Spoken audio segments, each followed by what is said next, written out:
Boreal Televisión presenta.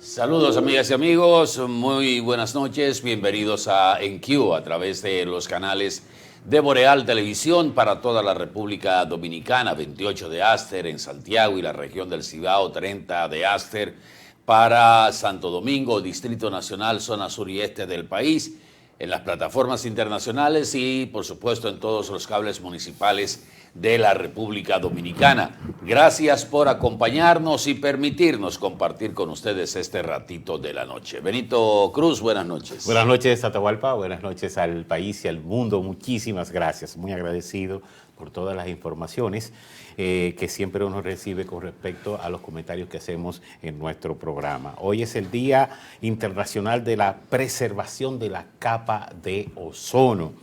Esa es parte de las informaciones que se celebran en el día de hoy. Señores, un poquito de agua cascada, que es la calidad del agua embotellada, la garantía de la salud suya y la de su familia. Agua cascada para sus pedidos, llámese al 809-576-2713 de agua cascada, la calidad del agua embotellada. Y por supuesto para combatir este verano que ya se va. Gracias. Digo, concluye, no se va, concluye la fecha del verano y entra el otoño el próximo 22 de este mes de septiembre. Eso no quiere decir que se va a ir el calor. Sí. Sí, y se está despidiendo. Se está despidiendo con mucha efusividad sí, señor. El verano, porque las temperaturas están súper altas. Mire, déjeme decir, Atahualpa, la verdad que yo me siento muy molesto. Cada vez que uno habla de algo, de un logro en República Dominicana, siempre aparecen unos azarosos, unos malditos, que aparte de recibir sueldos que nunca vamos a imaginar nosotros, los seres humanos mortales, entonces también tienen que delinquir, tienen que dedicarse a la corrupción. Me estoy refiriendo al caso de Senasa, pero no solamente al caso de Senasa, porque estamos cansados de oír casos de corrupción, pero cada vez eso molesta más y yo no entiendo. Aquí, y me perdonan que comenzando el programa yo diga esto, aquí deberían comenzar a fusilar solo por sospecha. Ese cometió corrupción, se robó tanto, fuera, matarlo, para ver si algún día tenemos una paz. Porque todo ese dinero que se roban, ¿de dónde, cómo se van a recuperar? ¿Ustedes creen que lo van a devolver ellos? No. Somos nosotros los dominicanos que vamos a tener que pagar todo ese endeudamiento, todos esos robos, la corrupción. Es harto que uno está de siempre estar escuchando lo mismo, año tras año, y que no hay agua, que no hay luz, que se dañó tal cosa. Dios mío, ¿hasta cuándo vamos a poder tener cierta paz? ¿Cuándo vamos a tener instituciones dirigidas por gente honesta? ¿Y qué fue lo que le pescó? No, pero que este caso de Senasa, ¿usted se acuerda que le dije ahorita? Digo yo, pero Dios mío, ¿hasta qué número es que va a llegar este caso? Porque todos los días aparece un número nuevo, no, porque no, porque tienen dos cuentas, tenían una contabilidad para una cosa, una contabilidad para otra. Y digo yo, pero ¿cómo es que pueden hacer eso sabiendo que al final se va a descubrir? Pero usted dijo una frase muy clara la semana pasada, que hay que robar mucho para que entonces uno sale, devuelve una cantidad y sigue siendo un don. Eso es lo que pasa aquí en República Dominicana. Bueno, las declaraciones esa de Chanel Rosa, que fue director del Senasa, administrador del Senasa, de que la situación llegó a tal extremo, el déficit que llegó a tan alto en Senasa, fue porque primero se burlaron las normas contables, estableciendo dos sistemas de contabilidad, uno para la Superintendencia de Salud y Riesgos Laborales, la CISARRIL, y otro para el consumo interno de Senasa. de ser cierto, de ser cierta esa denuncia que hace Chanel Rosa, que fue uno de los funcionarios mejor valorados del gobierno de Danilo Medina, salió con buena aureola de ahí de la posición que ocupó. La complicidad llega hasta el lugar más alto, en el caso de Senasa.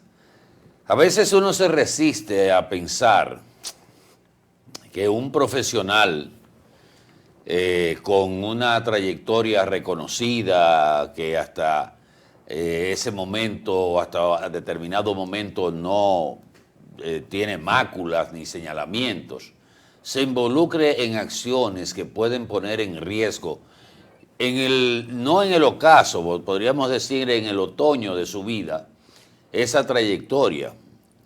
Y me estoy refiriendo específicamente al doctor Santiago Jacín. Sí. O sea, para mí, hasta prueba en contrario, ese señor era un hombre, o es un hombre serio. Usted dirá, pero serio, con todo esto que se ha denunciado.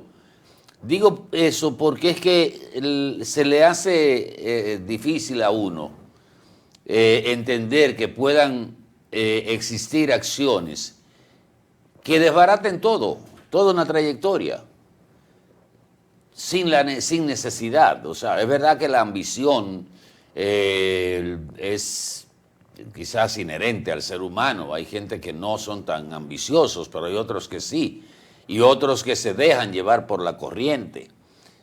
Pero es difícil entender el comportamiento del ser humano. Pero yo quiero comenzar el programa con algo que debió ser más agradable, pero es agradable, que fue la carrera de Marilady en la mañana de hoy, que alcanzó la segunda posición, ya asegurando su paso a la final, o su pase a la final de Tokio, en los 400 metros. Vi la carrera y me da la impresión de que Marilady frenó, bajó la velocidad en los últimos segundos, y esto le dio paso a que su competidora, que no estaba, o sea, no se le veía como la que podía alcanzar esa posición, le cruzara con décimas de segundos, porque Marilady como que se frenó, redujo la velocidad. Redujo la velocidad ya cuando vio la meta ahí. Vamos a ver esta carrera para que ustedes se den cuenta de qué estoy hablando. Si el señor director eso hace mismo el favor. que usted está diciendo, fue un análisis que hicieron los expertos. Eso, exactamente lo que usted está diciendo, que ella inclusive miró hacia atrás y vio que los demás estaban un poquito retirados y redujo, porque ella está hablando de que... Yo no diría que redujo, sino que bajó la velocidad que es característica, claro, con que ella cruza. Inclusive probablemente sí, ella pensó que ya tenía porque la meta está ahí, es asunto de 2 pasos. En 2 pasos prácticamente perdió la ventaja, y ella tenía una buena ventaja sobre las otras, pero ahí venía, caramba, no recuerdo, es una de Países Bajos para allá. No me acuerdo. La tenía por ahí, pero vamos. Por poco queda en un tercer lugar. Por poco, sí. Bajó la intensidad de la carrera, se confió probablemente en que no vio la cercanía de la competidora más cercana, y finalmente quedó en una segunda posición. Como quiera, ella... Fíjense en los últimos segundos, a partir de ahí vean cómo baja. Sí. Y por poco sale en un tercer lugar. Pero la diferencia... Es extraño en ella eso, porque normalmente en esa parte es que ella mete cuerpo, y mire cómo la situación en que lo hizo. Los expertos dicen, los expertos en esa rama, que ella tomó la decisión de reducir la velocidad. Aparentemente estaba confiada de que iba a quedar en la primera posición, o que ya estaba clasificada. Sí, sí. Fíjense la diferencia de Marilady, que llegó con 49,82, y Natalia Buduecki, que llegó con 49,67. Estamos hablando de una diferencia de 15. de 15 Décima. milésima, Sí, milésima. de segundo. Entonces, se vio cuando ella bajó la intensidad de la carrera. Pero bueno, mañana entonces es el final. Sí, señor. El final de la final. Vamos a ver cómo le va a Marilady. Todos vamos a empujar en una misma dirección para ver entonces ya cómo defiende Marilady su trono, su corona. Y estamos confiados en que no se va a confiar como se confió en el día de hoy. Ella habla de 40 segundos todavía, menos. Bueno. Que eso sería un La récord. carrera este año, o sea, la competencia está más cerrada este año por cómo están llegando sus más cercanas competidoras en cuanto a tiempo se refiere. Y ojalá que Marilady no se descuide. Miren, señores, esta mañana entrevistábamos al cirujano oncólogo y hasta hace una semana jefe de cirugía oncológica del Instituto Oncológico de Santiago de los Caballeros, el doctor Juan Vila. Juan Bautista Vila, que es hermano de Juan Vila, Sí. Es su amigo, mi Juan amigo Vila. de muchos años, campeón de tenis, de Sí. mesa y bueno, un gran deportista. El doctor Juan Bautista Vila fue cancelado del Instituto Oncológico de Santiago porque estaba haciendo una serie de denuncias sobre cómo está funcionando el Oncológico de Santiago, donde un ingeniero llamado Héctor Lora, que fue alcalde de una comunidad de Moca, que probablemente no conoce lo que es Santiago de los Caballeros, ha venido al Instituto Oncológico y prácticamente él dice que eso es de él.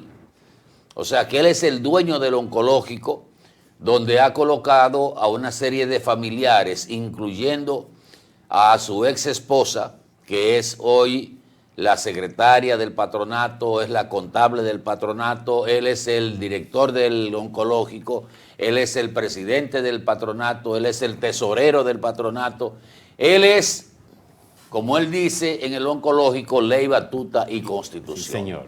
Esto es mío. El Instituto Oncológico, que es una especie de paño de lágrima de la gente que no tiene recursos para enfrentar la terrible enfermedad que solo con mencionar su nombre le cambia la vida a cualquiera, ha sido una institución que se mantuvo fuera de todo tipo de escándalos. Y la labor que realizó el patronato del Oncológico de Santiago fue una labor extraordinaria que fue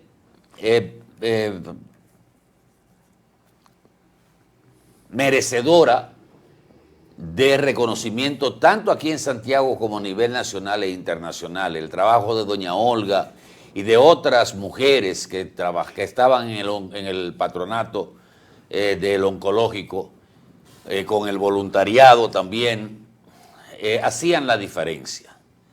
En algún momento cambia, parece, los intereses en el oncológico, y este señor que fue, dicen, traído por su esposa, en ese momento, ya hoy ex esposa, tiene colocado ahí una cantidad de familiares como si eso fuera una empresa familiar.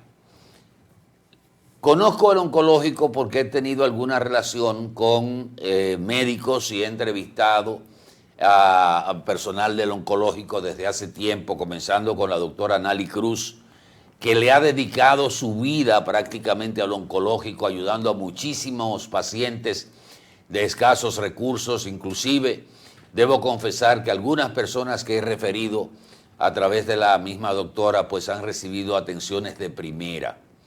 Ahora resulta que un titular de uno de los diarios hoy, fuera de lo que es la entrevista que le hice al doctor Juan Bautista Vila, dice que los pacientes del oncológico están recibiendo la quimioterapia o el tratamiento sobre el cáncer en pasillos del oncológico porque no hay disponibilidad. Pero resulta, queridos amigos, que sí hay disponibilidad, pero este señor, Héctor Lora, ha convertido las salas que eran de acceso al público, ha convertido esas salas en salas privadas, donde se cobra por el uso de esas salas como si fuera una clínica.